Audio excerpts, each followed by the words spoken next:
ووضع كل شيء بملكه فسبحان الله شارب الأحكام للمميز بين الحلال والحرام أحمده على ما فتح من ضوابط العلوم في إخراج الحكم والصلاة والسلام على سيدنا محمد الذي أزال بيانه لنا وعلى آله وأصحابه والمناقب والأخلاق صلاة وسلاما دائمين ما كانت الأيام أما بعد. Segala puji bagi Allah Subhanahu wa Ta'ala yang telah meruntuhkan segala keagungan dan merendahkan segala kemuliaan. Dan Allah Subhanahu wa Ta'ala itu maha agung, maka segala keagungan yang ada di muka bumi seluruhnya diruntuhkan oleh keagungannya Allah Subhanahu wa Ta'ala. Tidak ada di bawah keagungannya Allah Subhanahu wa Ta'ala. Dan Allah Subhanahu wa Ta'ala merendahkan segala sesuatu izzat karena kemuliaan. Wastaslama kullu syai'in bi qudratihi. Dan Allah segala sesuatu itu memasrahkan ya kepada Allah, berkuasa Allah Subhanahu wa Ta'ala. Dan tunduk di bawah naungan aturan Allah. Hadirin sekalian rahimakumullah, yang saya bacakan pada hari ini adalah kitab Tafsir Muslim karya seorang ulama besar asal Indonesia. Jadi karya-karya fundamental itu ternyata menjadi rujukan di universitas di Kairo, di Tunis, di Maroko. Banyak yang literaturnya justru diambil dari ulama Indonesia yang bernama Syekh Nawawi Al-Albani. Jadi kalau di jalur jalur sanadnya atau keturunannya ke atas dari bawah, intinya adalah beliau wafat itu beliau itu sebab topat beliau bersedia itu anak bawah. Makamnya ada di Makkah. Jadi beliau termasuk ulama Hijaz, sayyidu ulama Hijaz. Dulu pada zamannya beliau adalah imamnya para imam di Mekah, Madinah. Sehingga ulama-ulama Indonesia semua itu berguru secara taat pada beliau. Syekh Muhammad Nawawi Al-Albani dari Ta'ala, dari Ta'ala. Jadi salah satu kitabnya dari ratusan kitab yang beliau hafal adalah kitab tafsir. Jadi kalau kita tidak mempelajari orang Indonesia kok tidak mempelajari kitab tafsir yang menjadi kebanggaan dunia. Jadi apa namanya tidak menghargai karya ulama kita, ulama besar. Bismillahirrahmanirrahim. Mungkin mukaddimah tidak saya ungkap banyak. Ya, kita langsung karena kebetulan Bapak tidak ada kitabnya. Ya, adanya kitab tarjamah, tidak masalah. Saya akan bacakan ini sebagai bagian dari pengayaan wawasan kita terhadap tafsir. Kita mulai dari surat Al-Fatihah. Bismillahirrahmanirrahim. Suratul Fatihah Makkiyatun aw Madaniyatun, sab'u ayatin. Surat Fatihah itu sebagian mengatakan bahwa itu surat Makkiyah. Makkiyah itu artinya diturunkan di Mekah. Ada pandangan ulama lain menyebutkan bahwa surat Fatihah itu turunnya di Madinah. Makanya Makkiyatun au Madaniyatun. Ini ada dua pendapat ulama tentang turunnya surat.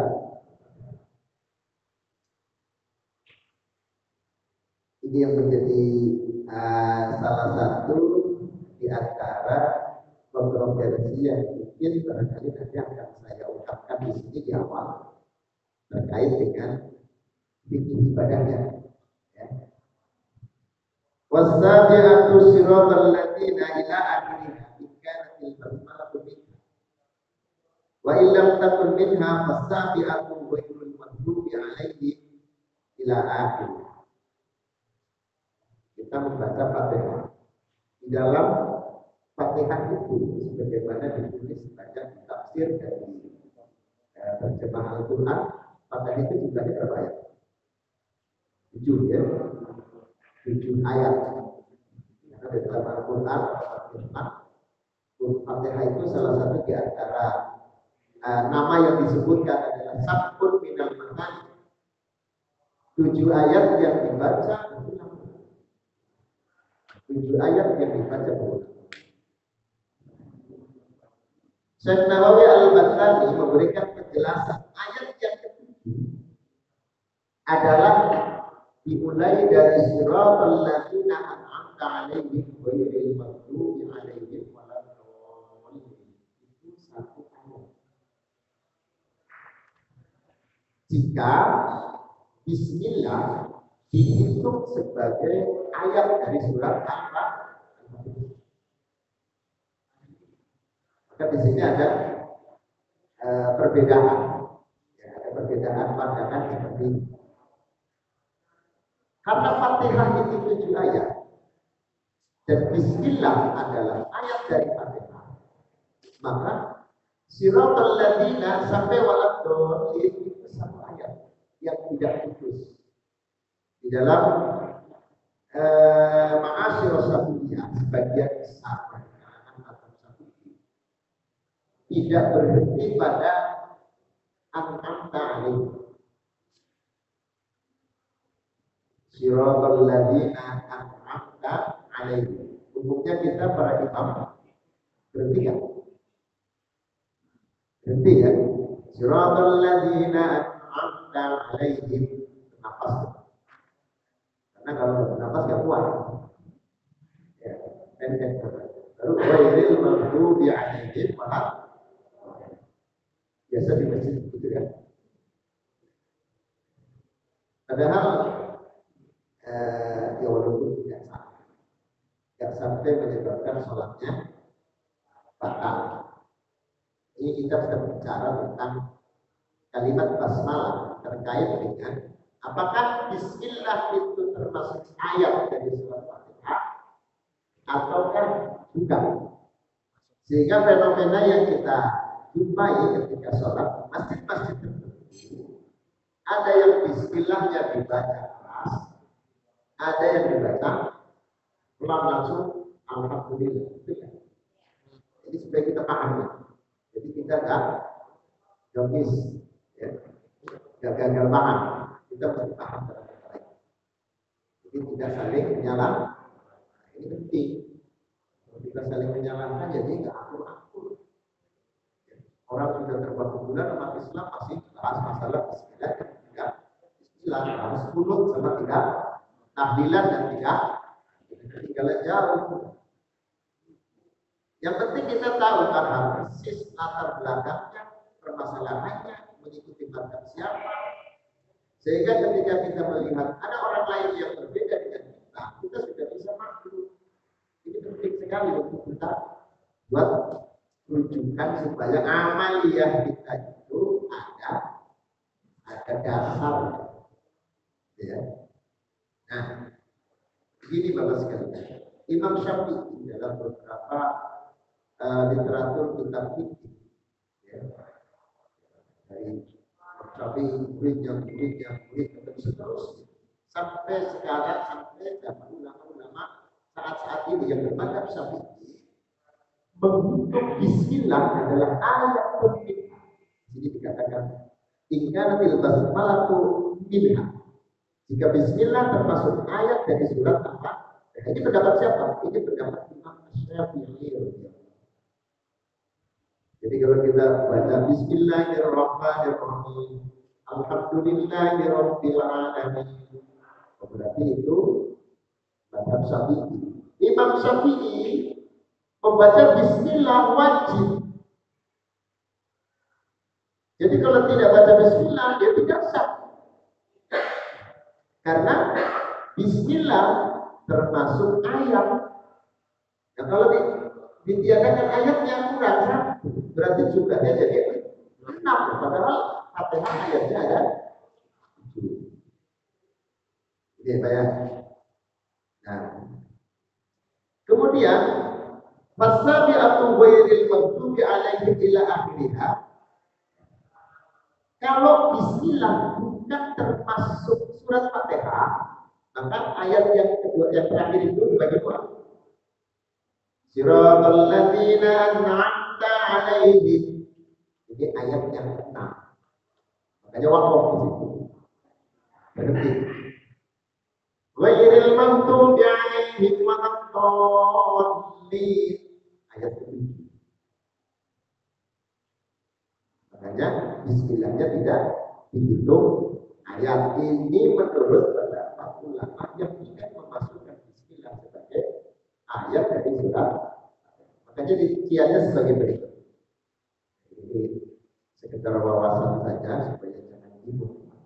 Kalau ketemu ini dimana orang Bismillah, Bismillah gimana ya? Gitu ya.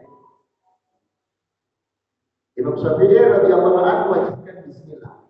Karena Bismillah termasuk ayat dari surat Al-Fatihah. Beda pandangannya Imam Hanafi. Nah, kita kebetulan di Indonesia ini kan mayoritasnya Syafi'i. Ini kan, makanya amaliyahnya semuanya Syafi'i. Karena mengikuti mazhab Syafi'i, guru dari kecil dari kita sejak ngaji Safinatun Najah. Kitab-kitabnya kan ini. Kitab-kitab intinya literatur yang dibaca adalah semuanya hampir mengikuti mazhab. Itu sudah oke lah. Bismillah termasuk ayat di surat. Beda dengan mazhab Maliki. Ini kebanyakan orang-orang di wilayah Maroko, ya, yang sudah banyak mazhab Maliki.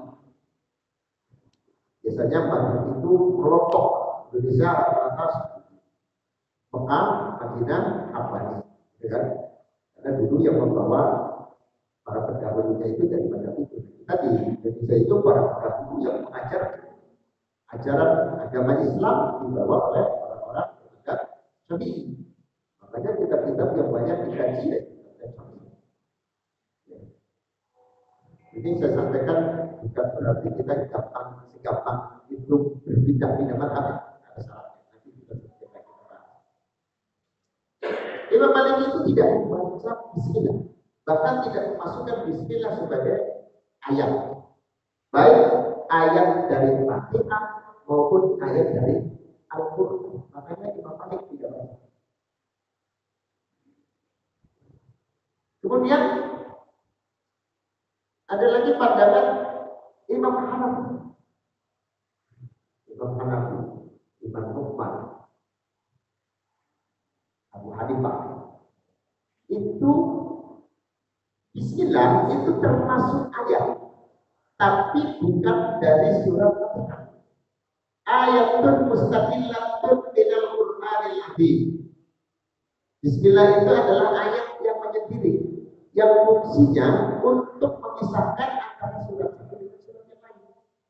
Ini pandangan Imam Abu Hanifah. Makanya Imam Abu Hanifah baca Bismillah tapi pelan, ya, tidak dibaca pelan. Kemudian pandangan Imam Hambali banyak dianut oleh orang-orang di Mekah Madinah, ya.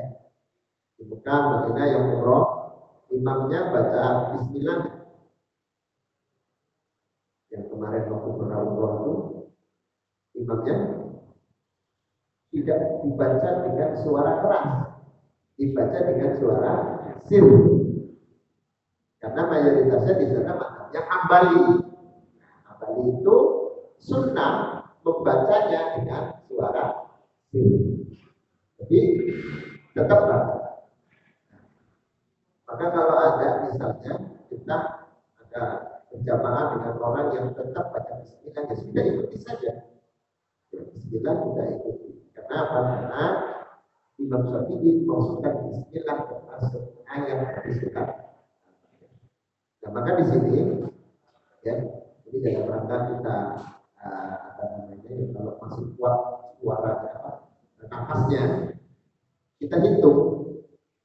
Bismillah itu dari Bismillahirrahmanirrahim ayat pertama. Alhamdulillahirabbil alamin ayat kedua. Ar-Rahmanirrahim ayat ketiga. Maliki yaumiddin ayat keempat. Ihdinas siratal mustaqim ayat kelima. Saya kadang lewat tadi sampai iya memang begini baca. Ayat yang ke-6 kemudian siratal ladzina an'amta 'alaihim ghairil maghdubi 'alaihim waladdallin. Karena dihitung sebagai ayat yang kedua. Tapi yang bismillahnya dibaca sirri ataupun tidak menghitung bismillah sebagai ayat dari Fatihah, maka berarti ayat yang terakhir dibagi dua. Siratal ladzina an'amta 'alaihim ghairil maghdubi 'alaihim waladdallin. Ini ya, yang bagus seperti ini. Sesuai dengan pandangan mayoritas mazhab Syafi'i. Walaupun di kalangan mazhab Syafi'i sendiri ada yang tetap membaca dua kali ya kemakofi an'amta 'alaihim. Jadi yang kalau kita nggak kuat kita berhenti di situ ya bisa dipermasalahkan. Ya. Jadi saya membaca sesuai dengan teksnya di sini bahwa hitungan 7 jika Bismillah termasuk ayat dari Fatihah maka ayat terakhirnya mulai dari suratul Al-Fatihah. Jika tidak termasuk ayat dari suratul Fatihah maka ayat yang terakhir adalah ghairil maghdubi 'alaihim. Kita yang terakhir. Ayo. Bagi yang mustamilatun ala arba'ati anwa'. Kalau terjemah apa sudah bisa terjemah dengan bacaan yang ada. Saya hanya pas kandungannya. Ya, jadi karena kalau bicara tafsir maka yang kita kupas adalah banyak sekali, mulai dari asbabul nuzulnya, terutama adalah intisari kandungan yang ada di dalam surat.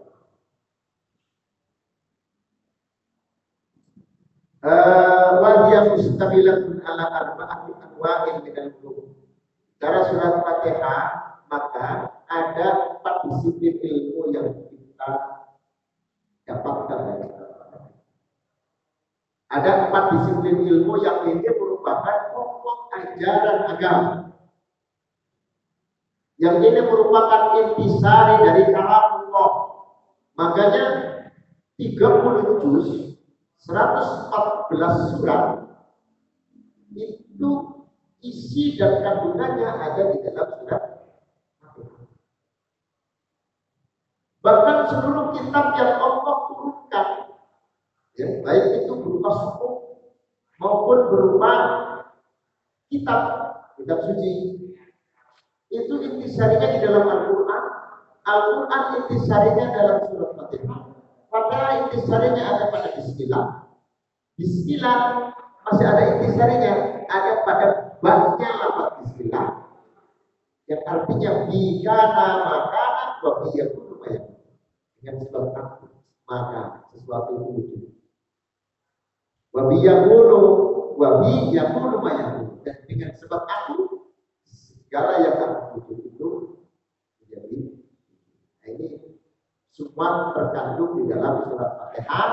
Makanya Fatihah itu disebutnya ummul kitab. Ummul kitab berarti induknya kitab. Kitab yang mana? Kitab segala kitab yang Allah turunkan. Baik itu berupa suhuf maupun berupa kitab. Ummul Quran berarti induknya Al-Quran. Semua intisari Al-Quran di dalam 30 juz itu ada pada surat Al-Fatihah. Apa sih yang menjadi intisari? Ya. Yang menjadi apa namanya disiplin ilmu yang harus kita pahami dalam rangka menjadi menjadi rukun dalam kita menjalankan agama, pilar di dalam kita menjalankan agama. Di dalam surat Fatihah itu ada 4 disiplin itu. Minal ulumi ahaduha ilmu usul. Yang pertama adalah ilmu usul, ilmu pokok. Nah, ilmu pokok itu begini, ilmu yang dasarnya adalah langsung pada Al-Quran dan Al-Hadis. Usul itu ada usulul din, ada usulul fiqh. Ilmu pokok agama yaitu akidah. Bagaimana kita meyakini Allah dengan segala sifat-sifat, ya, itu namanya ilmu pokok. Bagaimana kita meyakini Rasulullah dengan segala sifat-sifatnya yang kemudian menjadi satu kerangka keyakinan kita. Ya. Kalau dulu kita waktu kecil ngaji itu ada konsep, ada akidah 50, sifat wajib bagi Allah 20, mustahil bagi Allah 20. Kemudian sifat wajib para nabi 5, mustahilnya 5. Sifat jaiz bagi Allah 1, sifat jaiz bagi para nabi 1. Semua dirangkum dalam kalimat asyhadu an la ilaha illallah wa asyhadu anna muhammadar rasul. Ini yang namanya ilmu usul. Tuhan kita Allah itu sudah menjadi satu hal yang makhluk baru. Nabi kita Muhammad ingkar dari itu kamu. Itu namanya ilmu usul.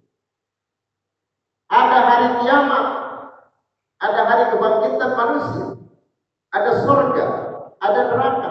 Itu bagian daripada ilmu usul. Nah, di dalam surat Fatihah itu ada ilmu usul. Wa kutubi'at al-ilahiyyah bilhamdulillahi rabbil alamin ar-rahmanir rahim. Ilmu usul itu yang terkait dengan ilahiyah, yang terkait dengan ketuhanan, itu ada pada kalimat alhamdulillahi rabbil alamin ar-rahmanir. Segala puji bagi Allah yang maha pengasih, maha penyayang.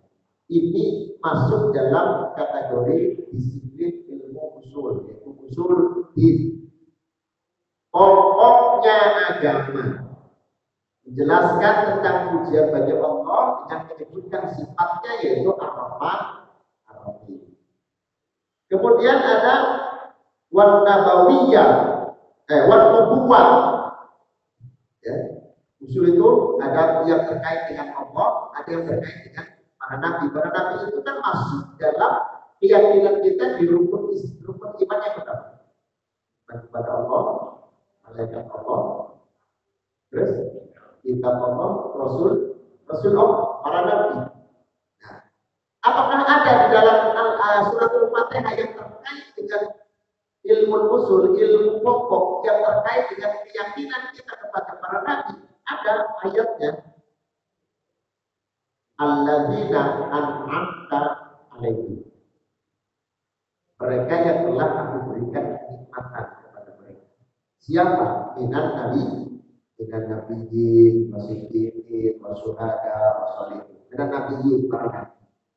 Jadi kalimatnya memang hanya an'amta alaihim, tapi kalau ditelaah lebih dalam, kalimat an'amta alaihim itu isinya adalah ilmu pokok, yaitu keyakinan kita kepada para nabi.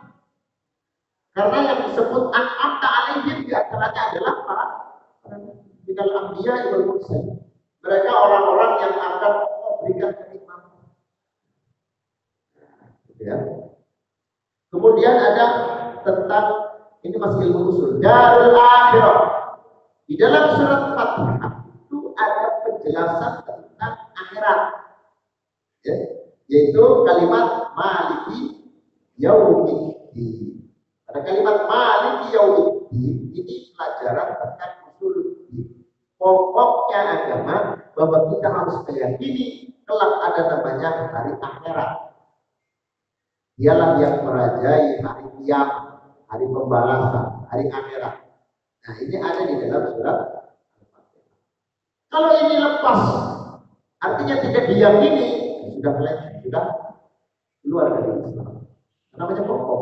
Pokok kok diyakini keluar. Kalau keluar ya berarti tidak meyakini adanya hari akhir. Ya, bahwa manusia itu nantinya tidak akan ketemu dengan akhirat. Dunia ini setelah habis sudah tidak ada pertanggungjawabannya di hadapan Allah misalnya. Ya. Sehingga harus dibakar misalnya. Nah, ini tidak sesuai dengan Al-Fatihah yang Malik Yaumiddin itu adalah ada disebut disiplin ilmu usul din. Keyakinan kita bahwa ada kelak hari Yaumiddin. Kemudian yang kedua ada ilmu furu', ya. Wa'abahu al-ibadah. Yang kedua ada kandungan Fatihah itu mengandung ilmu furu', ilmu tentang cabang-cabang. Ini ada di dalam kalimat iyyaka. Bicara iyyaka na'budu. Hanya kepada Kau ya Allah, na'budu kami menyembah. Kalimatnya iyyaka na'budu, tapi implikasinya di situ ada terkait dengan bagaimana caranya menyembah. Nah, ini yang bahas masalah ini namanya ilmu furu', ilmu cabang. Nah, makanya kalau sudah ilmu furu' macam-macam sesuai dengan interpretasi para madhahib al-arba'ah misalnya. Karena kalau sudah ilmu furu', bicara ilmu cabang, itu nanti banyak sekali perbedaan antara satu dengan yang lain. Ini namanya cabang, ya. Yang satu tahiyatnya lurus lurus, yang satu putar. Itu namanya kaitannya dengan ilmu furu'. Yang satu takbiratul ihramnya di atas pundak, ya, sejajar dengan telinga, yang satu di sini. Ini pembahasan furu'iyah. Kalimatnya iya karena konsep ibadah itu di sini disebutkan wahya maliyatun wa badaniyatun. Baik yang terkait dengan maliyah, dengan urusan harta, masalah zakat, masalah wakaf misalnya. Itu ibadah maliyah. Dari kalimat iyyaka na'budu itu sumbernya iyyaka na'budu ru'yah kepada sekali. Ibadah yang makhluk yang berhubungan dengan Allah Subhanahu wa taala ataupun makhluk yang berhubungan dengan manusia, tetapi kita hubungan sentralnya kepada Allah. Iyyaka na'budu. Maka dalam ru'yah itu kita mengenal beberapa perbedaan pandangan para ulama. Di sini letak di mana kita harus arif. Ya, arif artinya apa? Mempelajari agama itu jangan cetek terbatas dengan satu teks. Kekeliruan orang-orang saat ini adalah terfokus hanya dengan satu teks. Ya, makanya model Islamnya Islam tekstual yang tidak ada di dalam kitab Sahih Bukhari Muslim. Nah, itu bid'ah, dolalah, fitnah, neraka semua. Jadi kan, padahal urusan ru'yah, bicara ru'yah, bicara interpretasi. Maka kita harus melihat rujukannya. Semakin kaya rujukannya, maka semakin bisa memahami, mudah memahami agama, tidak sakit. Ya, itu.